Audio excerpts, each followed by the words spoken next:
好耐冇拍片同大家分享一啲即係教學上嘅嘢啦。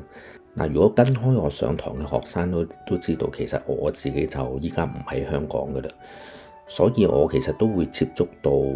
各個地方唔同嘅家長同埋學生。咁當然香港嘅學生仍然係比較多啦。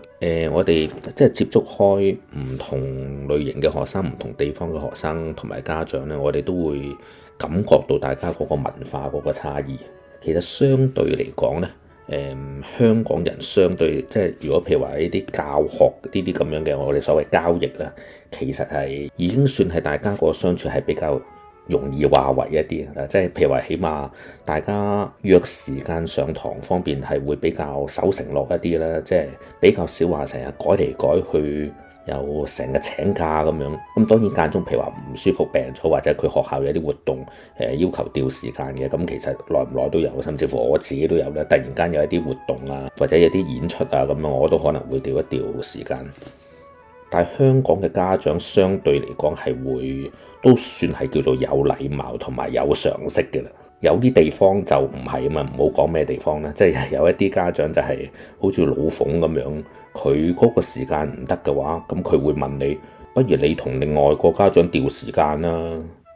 好似全世界要就晒佢咁樣，係幾自我中心嘅有啲人。咁至於西方社會嘅嗰啲學生同埋家長呢，其實我呢方面嗰個學生相對係會比較少一啲，咁佢哋又相對學習個緊張程度嚟講就冇香港家長咁多。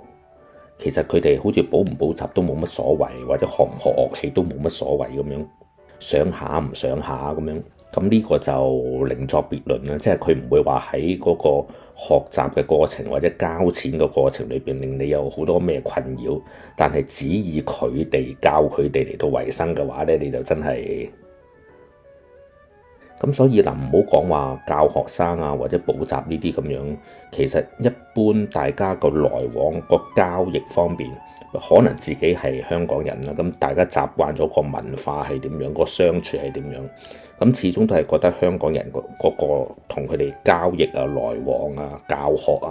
方面係會即係比較接近常識一啲嘅。當然有好多人亦都會批評依家香港嘅家長就係生仔要考個牌啊，點解會做啲咁樣嘅嘢呢？咁當然會有個別咁樣嘅情況，但係普遍嚟講，如果你放於整個世界嚟講，同香港家長嘅嗰個相處係比較容易嘅。有陣時佢啲查詢都係會相對係有禮貌嘅。當然亦都好少數一個別咧，就係佢短信嚟一個查詢咧，佢就咁又話音樂情分，跟住一個問號，咁你整個問號，跟住有個多啦曬咁咩意思咧？係咪即係問個價錢咧？咁你可唔可以一個完整嘅句子咧？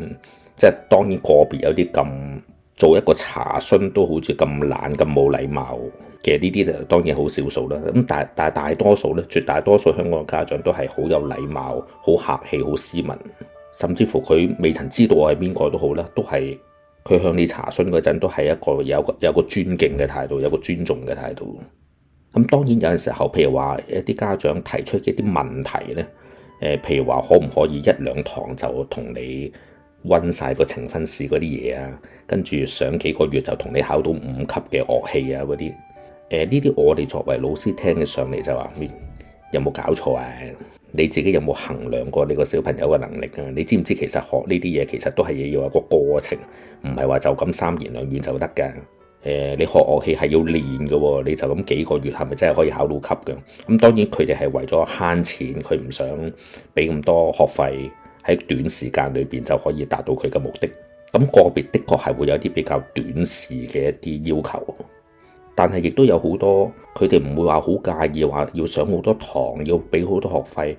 佢一直係信任你教佢個小朋友嘅家長，亦都大有人在。同埋有陣時你理解翻呢一個，譬如話對於一個唔識得音樂嘅家長嚟講，同你作出一啲詢問呢，好多時往往即係真係可能會有一啲問題係作為我哋即係比較喺呢方面專業嘅人嚟講，係一啲冇咁 make sense 嘅問題。咁呢個其實又可以理解嘅，因為你向一個專業嘅人詢問一啲嘢，咁你自己一定係唔會帶有嗰種嘅常識㗎啦。咁所以個別情況有陣時呢啲情況又可以理解到嘅。